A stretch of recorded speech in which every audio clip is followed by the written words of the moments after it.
మరికొన్ని వార్తలు సంక్షిప్తంగా వేగంగా.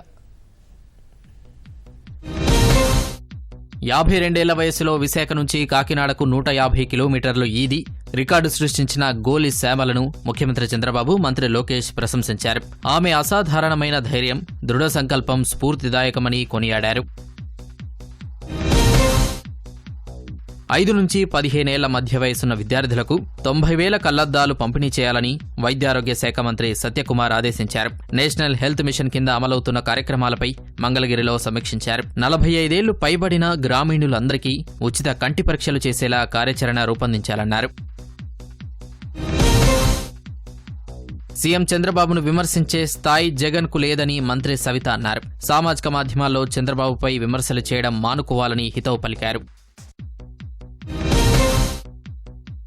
ఆలయాల ఆధునికీకరణ, అభివృద్ధికి ప్రాధాన్యమిస్తున్నామని మంత్రి ఆనం రామనారాయణ రెడ్డి తెలిపారు. విజయవాడ కనకదుర్గమ్మను ఆయన దర్శించుకున్నారు. ఆలయ అభివృద్ధిపై అధికారులతో చర్చించారు. అగ్నిమాపక శాఖాధిపతిగా పనిచేసిన సమయంలో అక్రమాలపై ఏసీబీ గతేడాది డిసెంబర్ 24న తనపై నమోదు చేసిన కేసులో సీఐడీ మాజీ చీఫ్ సంజయ్ హైకోర్టులో ముందస్తు బెయిల్ పిటిషన్ వేశారు. ప్రధాన వ్యాజ్యం తేలేదాకా మధ్యంతర బెయిల్ ఇవ్వాలని కోరారు. సోమవారం హైకోర్టు విచారణ జరపనుంది.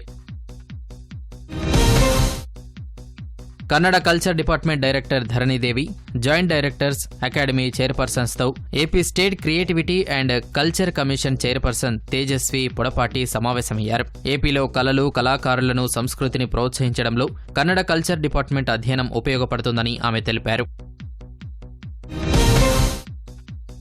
కర్నూలు జిల్లా చిప్పగిరిలో వైసీపీ ఎమ్మెల్యే విరూపాక్షి, టీడీపీ నాయకురాలు ఎల్లంకి రజని మధ్య వాగ్వాదం జరిగింది. మధ్యాహ్న భోజన పథకం ప్రారంభోత్సవ కార్యక్రమంలో విరూపాక్షి జగన్ను పొగడగా ప్రభుత్వ కార్యక్రమంలో రాజకీయాలు వద్దని టీడీపీ అడ్డుకుంది.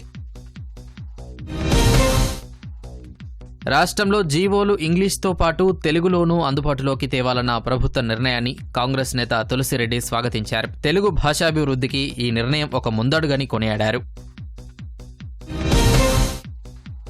డీజీపీ ద్వారకా తిరుమలరావు గుంటూరు కృష్ణానగర్లో తన చిన్నప్పటి మున్సిపల్ పాఠశాలను సందర్శించారు. తనతో పాటు చదువుకున్న స్నేహితులతో కలిసి పాత జ్ఞాపకాలను గుర్తుకు తెచ్చుకున్నారు.